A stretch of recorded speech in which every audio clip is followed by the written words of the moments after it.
Alright friends, it's Steve and I'm back with another video, and in this video I will showcase how to bullying victims handle their traumas differently. And these two bullying victims that I'm going to be talking about are Natural Hypertrophy and Rosman. And I'm going to base their experiences and how they dealt with it and how they rationalize it using two of their videos. And these are the videos that I'm talking about. So now let's start with the commonality between the two. So they were both raised by a busy single parent household. Both NH and Louise Rosman had one of their parents passed away when they were young, and I would assume that both of their respective single parents were too busy with work to be emotionally present for their child. And both also started training when they were young because they were bullied. It is uncommon to hear these stories where the bullying victims start lifting because they were getting beaten up and they want to do something about it, which is not a bad thing at all. It's a good thing. And I've heard of this type of stories where guys started lifting because they were bullied over and over again. But yeah. And last but not least, they both fought back against their bullies, which I commended them for, but they still differentiate in terms of how they rationalize the action. In many occasions, Louis Rossman said that don't make the bullies do something that makes you feel bad, but he doesn't say not to fight back. With a very naturalistic approach to the question in reality, bullying is the birthright of the strong. It's something that across the board throughout the history of humanity has always been true. The strong does whatever he wants to the weak. Why? The weak has no way to stop him from doing it. It starts and ends there. It's as simple as that. Might makes right. You can say it's unjust, you can say it's unfair, but that's the reality of the world. And all of the whining and all of the deconstruction of society and masculinity and whatever the fuck you want won't change it. Violence is a very viable option and a very viable method to get what you want.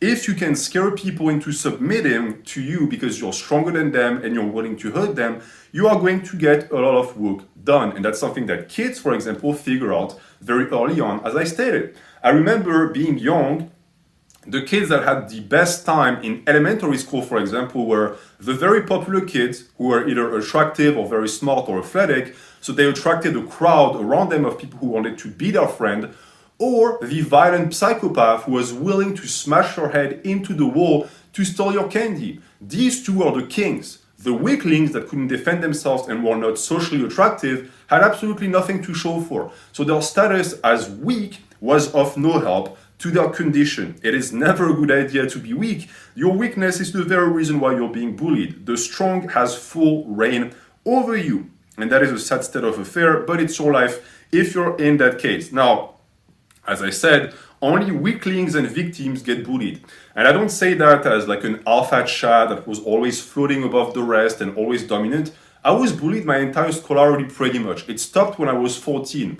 But the reason why I was bullied is because I was weak and I wouldn't stand up for myself, so I was a perfect target. Looking back on myself, when I picture back all of the things I went through, I have no resentment towards my bullies. Because what they did was only natural. It wasn't very nice, but it was only natural. They wanted something from me or just to humiliate me. And they did. They took what they wanted. Because if you cannot protect something, then it doesn't really belong to you. That video dealt with not allowing other people to control or manipulate your emotions, because that is how bad people win. Bad people win when they get you to take negative action that makes you then feel bad about yourself. And I use the example of a longtime bully that made fun of a mental illness of somebody in my family that I then pushed down a flight of stairs about 5 years later when I went from being, 83 pounds to like 130 or 140 pounds, and it was a lot easier. But tonight, I wanted to focus a little bit on where the bullying begins, and I wanted to move the sense of personal responsibility and accountability away to the person or the person that typically deserves it. So one of the largest misconceptions that I find is that bullying is caused by somebody being weird, bullying is caused because you are weak, bullying is caused because you look funny, because you wear something that you're not supposed to be wearing, because maybe you're not good at sports. People often internalize the reasons that the bullying occurs rather than looking at much of the external factors, and I find. And before moving forward, I would like to ask you to subscribe to my channel. If you haven't already, like the video, comment for the algorithm, and I appreciate you for tuning in. Now let's move on to the next part of the video. I am going to base their experience and how they cope with the stories they tell on their respective videos about bullying. Natural Hypertrophy released a video titled Bullying is Good and Moral. It's an hour-long video, and to his discredit, the video could have been way shorter than an hour. And in this video, he makes the argument that bullying is good and moral, and I quote, bullying as an agent of nature, bullying as the birthright of the strong, and their actions often impulsive rather than intellectualized. And it served to prepare individuals for the quote unquote real world where dynamics persist in the adulthood, close quote.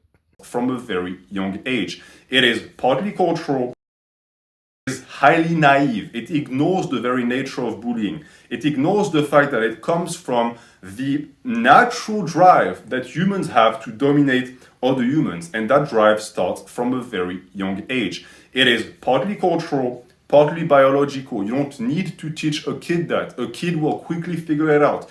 If you can bully another kid when you're 4 years old, chances are you can steal his dessert and you'll have twice as much dessert. That feels good, therefore you will do it again to other kids. This is as simple as that. Bullying can start from the dumbest places, and usually it is because bullying is fairly dumb in reality. It's a very sad and primal. He tried to defend this idea by saying that he was bullied himself as a kid and he doesn't resent his bullies because it was only natural. There are many instances where people didn't get bullied and bullied other kids and they just grew up fine. And to think that bullying is crucial for every single children on earth is highly retarded. Just because you experience it doesn't mean everyone has to. There are many people who grew up learning the social dynamic and the so-called cruelness of the real world without getting bullied ever. Now I have several questions to ask him. If bullying is good and moral, then why should you fight back to stop it? Isn't it good? If bullying is good and moral, then why does it causes mass shootings, suicide, self-harm, and many other preventable tragedies? If bullying is good and moral, so that you can learn the reality of life, so that you become aware of the need for being stronger or not being weak, what if you cannot be stronger because you are disabled or in any other situation that made you unable to respond? Cannot ask a 6-year-old to take personal accountability and responsibility for the fact that his peers are treating him like shit. And what truly fucking kills me, and what makes me just want to just throw shit at my television until it's is when I hear parents who have these kids that have been bullied, that have hung themselves, that have wound up in hospitals, that have slit their wrists, go, I never knew that any of this was happening to little Billy. Little Billy was always such a good kid. I always thought he had a bull fucking shit. If you knew anything about your child, if you had focused on your child for even 5 seconds during the day, instead of being such a self-centered piece of crap, then you would know what was going on with your son or daughter. If you were not such a self-centered piece of shit that cared more about your own comfort than the well-being of the child that you chose to bring into this world, and by the way, Like in the case of a disabled person, a person with cerebral palsy, or in the case of children with mental retardation, um, or in a situation where the child is extremely young, like in the case of a 6-year-old. He doesn't take other situation into account.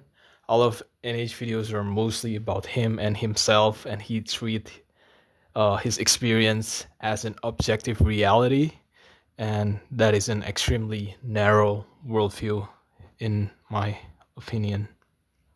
And on the other hand, Louis Rosman doesn't put the responsibility on the bullying victim. Instead, he questions the responsible adult around the bullied kids. And maybe, just maybe, because NH felt he was abandoned or ignored by the adults that should have looked after him, he tried to cope that feeling and just take all of the responsibility upon himself so that he doesn't feel abandoned. Worse. And yes, I try to talk to adults. What do adults do about it? Nothing. They don't care, and you know it. And even if they did care, what do they do? Go up to the kid and say, hey, stop bullying him, or I'm going to do X or Y to you. Does that work? No. If that worked, then the kid wouldn't bully you in the first place. He bullies you because the repercussions that he expects are not severe enough to stop him. Actually, the only time in my life where a bully stopped because a teacher intervened is because the teacher got physical. The teacher liked me so much, and she was pregnant also, so I think the hormones just made her a bit crazy, that she grabbed the kid by the collar and she put him in front of a wall and she started screaming at him. That's the only reason why he stopped, because he was more afraid of her than he was of anyone else in reality. So that was the repercussion. What stopped the violence from occurring was the violence that she threatened him with, and that's the truth. But the thing is, most adults are not going to be willing to do that. Most adults are not going to be willing to bat for you, because at the end of the day, it's a dog eats dog wood, and if you're being bullied, the only person concerned about it is yourself. It only makes sense if that is the case. Maybe or maybe not, I don't know. Well, let me know what you think in the comment. I read all comments, so please tell me what you think about that. And he goes on by saying that the modern sheep mentality treat bullying as a bad thing because it gives the weak a moral superiority over the strong, and how the modern morality made it this way. You see that across the board, where we have slowly modified the figure of the hero, and nowadays the people who are seen as morally superior, who are seen as worth emulating, are weaklings. It's not the guy with a sword that cut 1,000 heads and saved this country that's the hero. It's the guy who got victimized and he somehow survived, and now for some reason you're told that this is the figure that you're supposed to want to resemble. That doesn't work, and most people will never feel attracted towards that type of life, but it doesn't stop the fact that it is still the case. And I want to show you this comment that explain why this argument is retarded. And I am going to read the comment. I don't find the reasoning for bullying to be moral convincing, despite agreeing with the basic assessment why and how bullying occurs. And I agree that bullying occurs in all stages of life and different social settings, and that is some sort of a natural behavior. Being able to dominate others in social system is advantageous for an individual. After all, it is also obviously impossible to mandate the end of bullying in society. There are two assumptions made in the sheep morality section that I disagree with as well. Saying bullying is bad equates saying that being weak is good. There is no logical connection between the two. Saying that bullying is bad is nothing more than a statement about the act of bullying. Declaring the abuse of one's strength to dominate someone weaker as immoral doesn't have any implication on the morality of being weak. And the second the weak person is at fault. I agree that it is bad to be weak and therefore vulnerable. It is a condition that should be avoided. You could even argue that there is a moral responsibility to not be weak, but that does not take away from the immorality of the misusing power to bully someone. Excuse me for using such a cliche, but with great power comes great responsibility after all. So in the case of someone being bullied, both parties failed. And now I want to ask every single one of you what you think about the possibility that NH came into this realization because he felt abandoned when he was a child by the people that should have defended him. So please give this video a like and thank you for watching. I will be releasing more videos, but yeah, I think that's it. See ya.